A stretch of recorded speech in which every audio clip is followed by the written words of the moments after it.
The fact is, disruptions are not going to go away. These demands from our customers, shippers are not going to go away. So it's incumbent on us to figure out what do we do to make sure we manage it. We manage our own experience and more importantly, manage our customers' experience as well. Hello, and welcome to Speaking of Supply Chain, where we explore trends, current events, and innovations impacting the logistics and supply chain industries. I'm your host, Ellen Wood. In recent years, intermodal transport has become increasingly complex, with companies navigating unpredictable trade shifts, critical infrastructure constraints, and persistent labor shortages, and rising cargo security threats. Today, I'm here to explore these pressing challenges with Maneet Singh, CIO and Chief Digital Officer of Odyssey Logistics, who will share how advanced data-driven solutions can help businesses overcome these and other obstacles to keep their supply chains moving. Maneet, welcome. Thank you, Ellen. It's great to have you here. And this is going to be such an interesting conversation. But first, I want to get to know you a little bit more.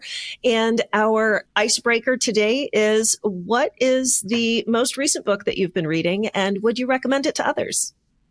Yeah, sure. Thanks, Alan. I'm reading the book Never Finished by David Goggins.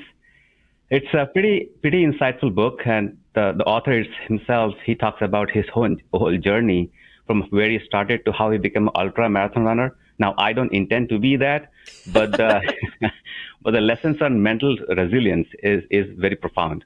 So I would highly recommend that for any business person or people who want to do better in life to read that book. It's a good read. I can imagine that takes quite a lot of perseverance and mental fortitude to get through a marathon. I am not a runner at all myself. You see those bumper stickers for marathons and half marathons, and I'm the one that says 0.0, I don't run. I actually ran one last year. A marathon? Yes, I did. Yeah. Oh, that was tough. That is a significant undertaking right there. Congratulations. Thank you. I will not be joining you in the marathon club. I apologize. That's just not something that appeals to me. I like being active, but running is not fun for me. It's just a slog. So the book I'm reading right now, I was actually talking about this on a previous podcast. Every year I reread a book series just for fun. It's a series that I really enjoy, and the books are very, very long. They're 1,000, 1,500 page novels, and there's 10 of them. And I'm on the last time I was speaking about it on the podcast, when we had this question come up, I was on book number 4. Now I'm on book number 5. And so it's the Outlander series. And I really love the story. It's an easy read for me. I enjoy, reintroducing myself to the characters as they come in and out of the story. So I reread it at least once a year, but especially when the author has a new book coming out. And right now she's working on the next book, and I enjoy reading her online updates about what's going on, and she'll post snippets of the new content in there. So it got me started this summer. And when I started a vacation, back in April, I started rereading the series again because I had some time to sit and read large books. But I really enjoy novels and series that go on for a long time. I find that once I get into a book, I want it to keep going. And just a single book usually doesn't do it for me. I've got to get interested in somebody who has a little bit more to share. It sounds like marathon running, marathon reading for you. Yes, I suppose that would be my marathon, is these very long books. All right. So we are on our topic today, which is not necessarily just transport, which is, a huge component of the supply chain, but really some of the digital components that are affecting the transport industry right now. We've got disruptions all the time. Right now in our political landscape, we've got some political disruptions with tariffs and supply chains making some sweeping changes to the way that they source and distribute their products. So port closures, how is data technology being leveraged to help customers get that flexibility or the visibility that they're talking about that's, endemic of supply chains right now? Yeah, it's a very relevant and pertinent question, and it's a question every company is trying to come up to grips with in our industry, at least. Ongoing disruptions are definitely putting unprecedented pressure on supply chains. It gets worse because the demands of shippers are not easing up as well. They want to have the visibility, they want to have more predictability and reliability of the work we do. The fact is, disruptions are not going to go away. These demands from our customers, shippers are not going to go away. So it's incumbent on us to figure out, when I say us, the businesses, to what do we Yes. do to make sure we manage it. We manage our own experience, and more importantly, manage our customers' experience as well. So at Odyssey, what we have been doing is focusing on things that we can control. And one of the things that we have been investing a lot in past year and a half is data. We have many systems, as most logistics companies do, but we are building AI-powered systems on our own data, so we can use that to be more predictable in how we service our customers. We can have the visibility that they want. So although the world around us is changing, we are able to manage how we service our customers. So that itself is almost like we are controlling our destiny. We are controlling the narrative, and using data and technologies that we have at our disposal, adding AI on top of it as well, to make it better for us and our customers. Well, and it's interesting that you bring up AI. I mean, obviously, everyone is talking about AI. It's in every conversation now. But past the obvious AI, it's exciting. It's fun. It can automate several, logistical functions, route planning, returns, those types of things. What we don't see is how logistics providers or shippers use or think about AI. So can you tell us a little bit more about the AI that you're using in that case? The thing with AI is AI has been there for forever, like for years and years.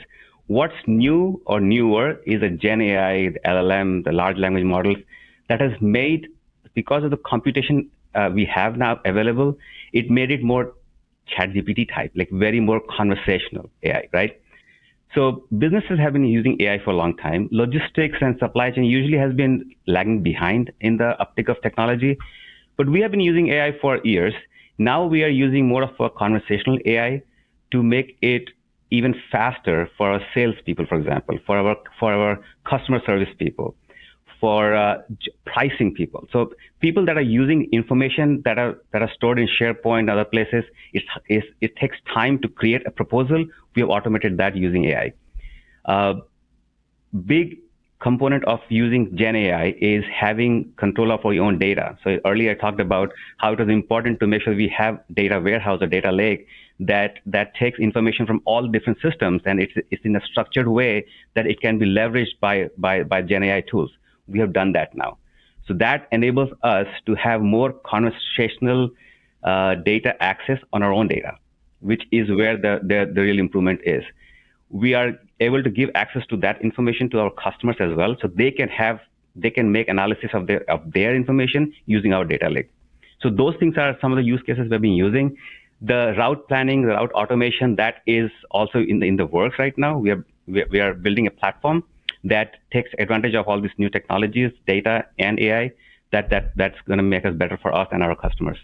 One area where I know a number of supply chains are trying to use some of this data and analytics is in their sustainability practices, in their environmental regulations, and making sure that they are in alignment and within those regulations, which are becoming more stringent, and they're also just becoming more universal. It's not only certain geographies that are having to deal with this now. A lot of the new environmental regulations are looking both up and downstream to make sure that compliance is taking place across the supply chain, and not just with holding the responsibility on one individual link of that chain. So how are you utilizing those data and that analytics monitoring tools in order to either measure or manage or reduce those types of emissions that I know companies are keeping an eye on? Yeah. So sustainability is a major industry challenge. And, we talked about the demands that are there to provide this information. We take it a step further. We want to be more sustainable. So whether something's required of us or not, we want to do it anyway because that's the right thing to do for the environment. So it actually, if you do it right, it improves profitability as well. So what we have done in past is we started, we have a program called Project Cloverleaf. That's our proprietary program, where we started a couple of years back in at least reporting out on the carbon dioxide emissions on the lanes that we use. So that was going better, and then we can do it for each customers. Now we are able to, since we're building our own proprietary platform and we have access to our data, we are able to identify the lanes or the modes of transportation that are more sustainable. So we are able to provide to our customers what is maybe less expensive, or sometimes it's more sustainable approach, so they can decide. So using all the data analytics we have and the integrations we have built with our different modes of transportation, we are able to provide that service and that information to our customers as well. We also have rail as a mode of transport, which provides a much more sustainable solution. So we are able to provide options to our customers and then choose what's best for the environment or for the customer too. Yeah, I imagine that kind of flexibility is a huge benefit to your clients because, when it comes to transport, yes, of course, there's an expense involved. There's a cost. There's obviously time, which is another factor that needs to come into it. But given that supply chains are being looked at from beginning to end in terms of their sustainability and carbon footprint, being able to pull that lever in the decision-making process makes that a whole lot easier for some of these companies that may have the additional time or may have the additional budget, but this is where they need to really draw the string a little bit tighter. Absolutely. Doing the right thing is usually the right thing to do, and we are able to provide that capability to our customers as well, using technology that we have built. So one of the risks of technology is, of course, cybersecurity.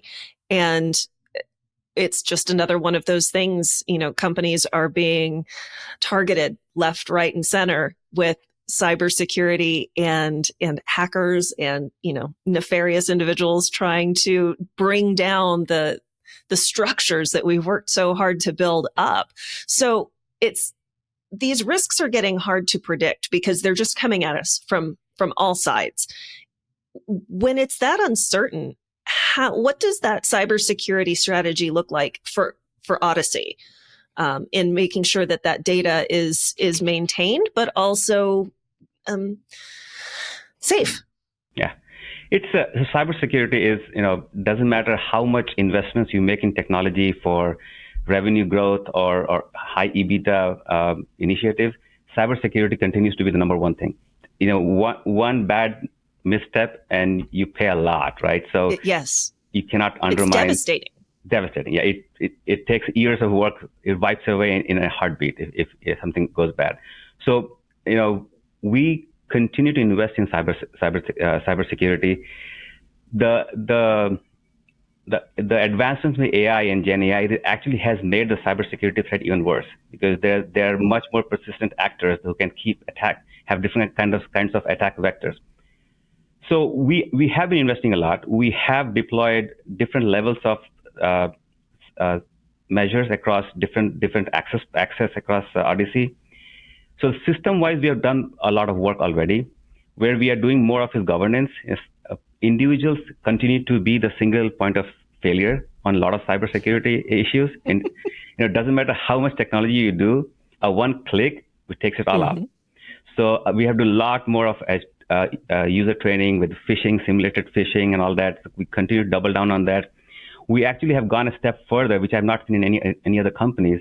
Our employee bonus is tied to the click rates. That makes it real for everybody. Oh wow! Yes, it's important, and if you have 2 more clicks, it counts negatively. So we have taken very seriously on all aspects. People being the number one aspect. Okay, that is quite a stance to take. I like that. We had a cybersecurity training recently here within our company, and it was a little disheartening to see how many people fell for the trick messages. And I was just thinking in the back of my head, I hope it wasn't me, but I hope someone would have said something if I had. But yeah, they're coming faster and faster, and they look very real. I think that's the hardest thing, is that they look so real, and figuring out which ones are safe versus which ones are not, can really confuse a lot of individuals. So that's interesting that you're using that and bonusing based off of being that smarter individual. That's an interesting take on it. I really like that. I fell for one of those tests myself, and my team had a field day. That just shows how real they look. Yes. When they can fool the experts, Yeah. then it really is a true threat. Yes. Yep. Absolutely. So Absolutely. one other thing, I guess that kind of leads into it. You're using multiple systems. It relies on, making all of those systems talk to one another and be able to access the information. How are your digital transformation initiatives, digital twins, Internet of Things, advanced analytics, I'm not sure which all you're using, are enhancing the interoperability of them? So, what makes it easier for these things to talk to each other? Is it making it more efficient and resilient for your clients? Tell us a little bit about those initiatives. That's about a year worth of work. Okay, well then let's maybe break it down into a high level. Yeah. It's a very relevant question because again, when I joined a couple of years back, I had to look at entire technology landscape and figure out what's the most optimal approach, because Mhm. the easy answer is change it all, and that's the most expensive answer too. Start right? over. Start over. So that's what wasn't going to work. So where I settled on was having a ecosystem that is interconnected and driven by data. So connected systems and integrated data. That was the mantra that we started. We have been upgrading a lot of systems that have been outdated. So obviously those things had to be done. But once we have the data in place and we started building our platform I talked about, there are a few things we have been doing is having tight integration within our systems and also systems with the customers, whether it's API or EDI or what have you. We are doing a lot of those investments as well. So that way, for our customers, the transaction is seamless. If they have ERP systems and the supply chain systems, we connect with them directly, so they don't have to log into our system. So we're making those experience much more seamless.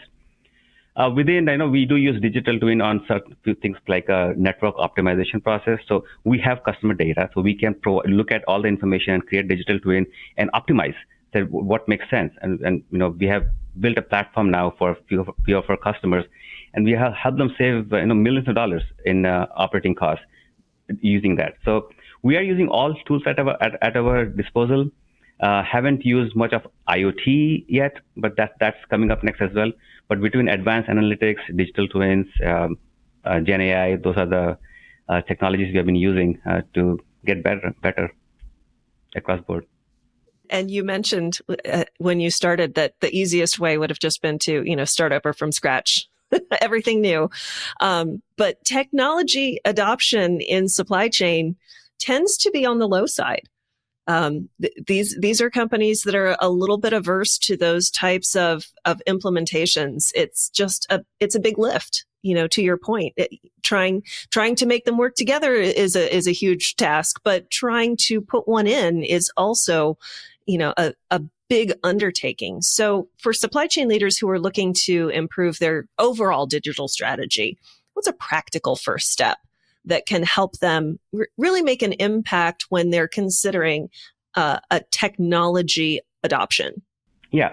So I have a rather unique view on adoption, because technology adoption is a very common phrase used in most companies. I believe that if you are talking about adoption, we already lost the game, because I believe in you implement technology where the business wants it. So they can't wait to have it. So you're not talking adoption. You are talking that, all right, are you using or not? And if not, why did you ask me to do it? So it's more of a tighter alignment with the business before you start that investment. It's not like you build a shiny toy and wait for people to come and use it. Especially our industry, we don't sell technology. We use technology. So it has to be driven by usage and very tightly aligned with the business. So, for example, when I joined here, obviously the option was to start over. Not going to happen. I started with a tech audit, like a very comprehensive audit of all systems and processes and people, and to understand what are the issues that we have. Just because we have an old system doesn't mean you have to replace it. But what is the value you're going to bring it?